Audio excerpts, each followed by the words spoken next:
manafitoina sady mahasorena ny zavatra nataony Andry Rajoelina tamin'iny herinandro iny. Ao mantsy ny sasany mody marary maso hoe tsy afaka mandeha tsy afaka miazakazaka. Ao ny sasany marary lamosina hoe tsy afaka mbola mandeha aloha fa ôko zao. Manambanimbany, manamaivana, maniratsira ny kandida izay naratra mafy nandritra ny hetsika kandida 12. Tsy iza zany resahany zany fa i kandida Rajoelina nolazainy fa noho ny tahotra fifidianana dia mody marary maso, mody tsy afaka mandeha ny sasany, mody marary lamosina ny sasany. Mba toetsaina olo mendrika ho ray aman-dreny eto amin'ny firenena ve manana toetsaina ohatra izany? Tsy nisy tsy nahalala an'izany Rajoelina zany, naratra mafy ny masony, vokatra ny fipoahany bomba lacrymogène izay nataony gendarmerie am-pirenena. Naratra mafy ny masony ary tsy vita teto Madagascar izany fa tsy maintsy nandeha any ampitan-dranomasina nandalo fandidiana. Zany zavatra zany dia tsy misy fo mangoraka mihitsy i Andry Rajoelina ary tsy manameloka ny mpitandro filaminana izay nandratra ny kandida izay mpifaninana aminy. Fa izy kosa mankasitraka ny mpitandro filaminana. Ny tena malagasy dia rehefa mahita namana marary, mpiray-tandrazana marary, tsy misy afa-tsy ny hoe mitondra mbavaka mba ho salama ilay olona iny, na koa amin'ny fomba fiteny mahazatra hoe mirary fahasalamana. Fa zany zavatra izany dia tsy nivoaka tao anatin'ny molotra ny Andry Rajoelina, fa ny azy dia faniratsirana raisiny toy ny fahavalo mihitsy ireo kandida 12 sy ireo kandida izay mpifaninana aminy. Dia zao zay tsy manao fa ohatrany fifaninanana rehetrarehetra. Rehefa miteny ny razakazaka ny atao, rehefa miteny hoe avô marque préparé dia lasy zao zay mijanona any mijanona fa tsika manohy ary tsy maintsy tonga any amin'ny tarire to plateau mpivary ekena zatsy ekena. Ao mantsy ny sasany mody marary maso hoe tsy afaka mandeha tsy afaka miazakazaka. Ao ny sasany marary lamosina hoe tsy afaka mbola mandeha aloha fa ôko zao. Za efa niteny alohan'ny propagande iny, efa niteny atao amin'ny arena hoe io avô raikitra ny départ tsisy marika tsika rehetrarehetra ekena satsy ekena. Izany rehetra izany dia tsy tonga ho azy fa vokatry ny hafaliany be loatra fa ho avy ny fifidianana ho atao amin'ny 12 Novambra ho avy izao.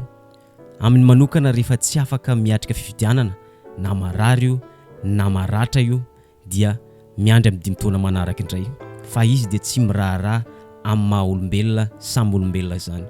Ny tena zava-nisa nefa mialohan'ny fanampahan-kevitra nataony ACC io dia efa nandefa taratasy teny amin'ny ACC ny solotenan'ny Rajoelina nanambara fa tsy afaka ny hiatrika ny fampelezan-kevitra izay ho atao amin'ity volana ity i Andry Rajoelina, no izy tsy mbola afaka mitaingina roplanina, no izy mbola tsy afaka manao aktivité hafa mandritra ny 30 andro.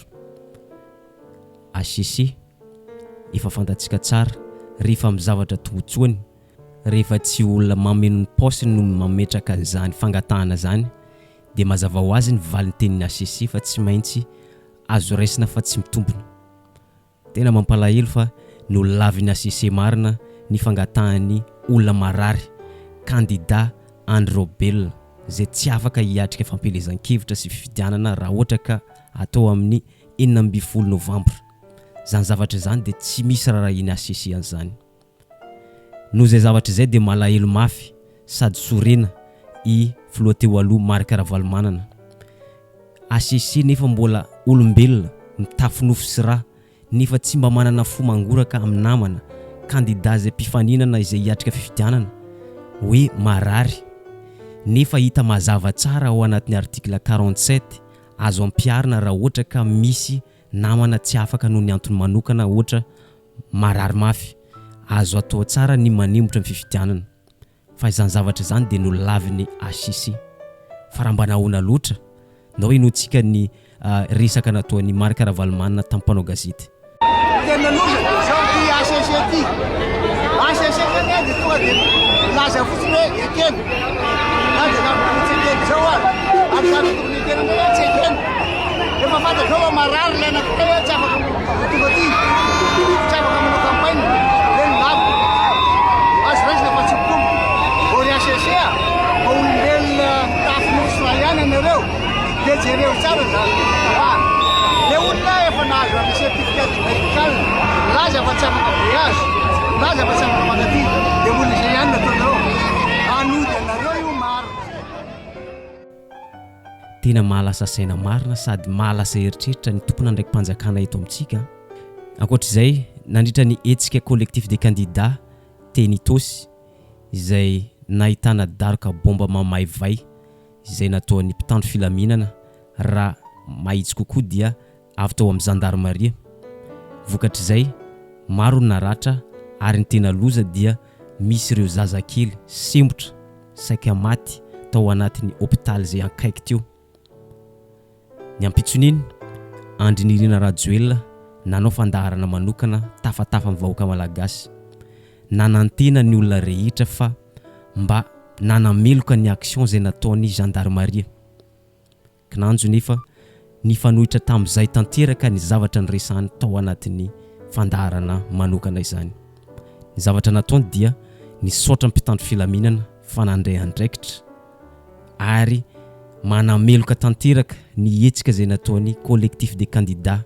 sady mitondra olona an-dalambe no manakorontana mazava ho azy fa tsy misy izay rarahina ny Rajoelina ireto zazakely voateraka tao anaty CSP2 reto tsy nanameloka ny mpitandro filaminana izy ary tsy nasiany resaka mihitsy ireto zazakely tao anatin'ny CSP2 reto sy zazakely mpianatra sembotra ny lacrymogène tamin'ny fotoana io aiza ny maha-olombelona Andry Rajoelina ve mba manana zanaka mba manana vady mazava ho azy fa manana izy fa ny azy dia firosoana fifidianana no zava-dehibe mampitambatra ny malagasy ny ilaina fa tsy mampisarasaraka mampiray ny malagasy no ilaina fa tsy mifanavakavahana izany dia voarary zany naharaka ny lalàna naharaka ny fiainana amin'ny andavanandro fotsiny dia melohana ary tsy azo atao zany zavatra rehetrarehetra zany tsy misy mihitsy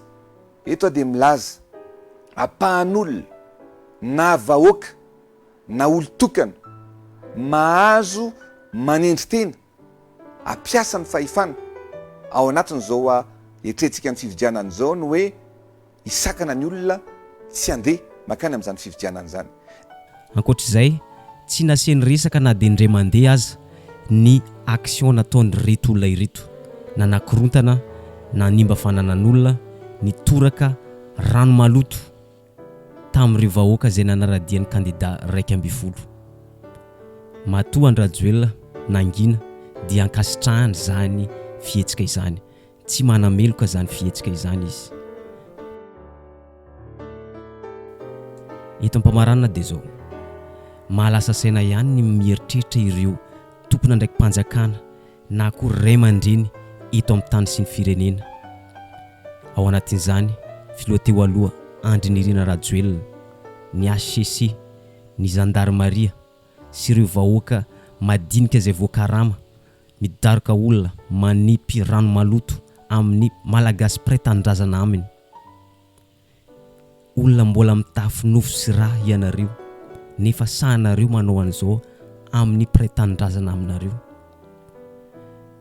afatra manokana ho an'ny gendarmerie ho an'ireo tompona ndraiky mpanjakana maro hafa tsarovy fa ity olona iray ity ihany no fototry ny olana eto amintsika i Andry Rajoelina manana zo-pirenena vahiny izy zay ny antony mahatonga ireo vahoaka mitaky fampanaran-dalàna eny an-dalambe izany rehetra izany dia tsy tonga hatramin'izao fazy zao raha ohatra ka nandraindraikitra daholo ianareo tompona ndraiky mpanjakana reo voalohany tao amin'ny fitsarana raha ohatra ka tsy nanome ny certificat de nationalité any Andry Rajoelina dia tsy tonga amin'izao dingana mamay vay zao isika ny HCC raha ohatra ka ny tsipaka ny filatsako fidinany Andry Rajoelina izay efa fantatra mazava fa manana zo-pirenena vahiny dia tsy tonga amin'izao rehetra izao isika tahaka izany koa ny ao amin'ny gendarmerie raha fantatra izy ireo tsara ny fototry ny olana dia i Andry Rajoelina dia tsy tonga amin'ny fidaroana bomba lacrymogène tsy tonga ny fidinana an-dalambe ihany koa ary mazava ho azy fa tsy nisy olona naratra ary tsy naratra mafy zany i Robela Iandry zay manao fitsaboan-tena any ampitan-dranomasina. Zay eto amin'ny chaîne roatelo dia mirary fahasalamana feno ho an'ny candidat Andry Rajoelina. Eto ihany koa dia mampatsiahy ny HCC ampiaro ny article 47 mba hanemorana ny fifidianana ahafahan'ny candidat rehetra tsy ankanavaka andray anjara amin'ny fifidianana. Olombelona mitafy nofo siray ianareo hoy président Marc Ravalomanana teo. Noho izany asio eritreritra lalina ihany makasika an'ireo candidat zay mbola ao anatin'ny tsy fahasalamana. Afatra ho antsika vahoaka malagasy, jerijery eo ihany ary fantaro tsara ny olona tokony ho filohantsika amin'ny 5 taona manaraka. Jereo ny toetrany, jereo ny fomba fiteniny, jereo ny fitondran-tenany.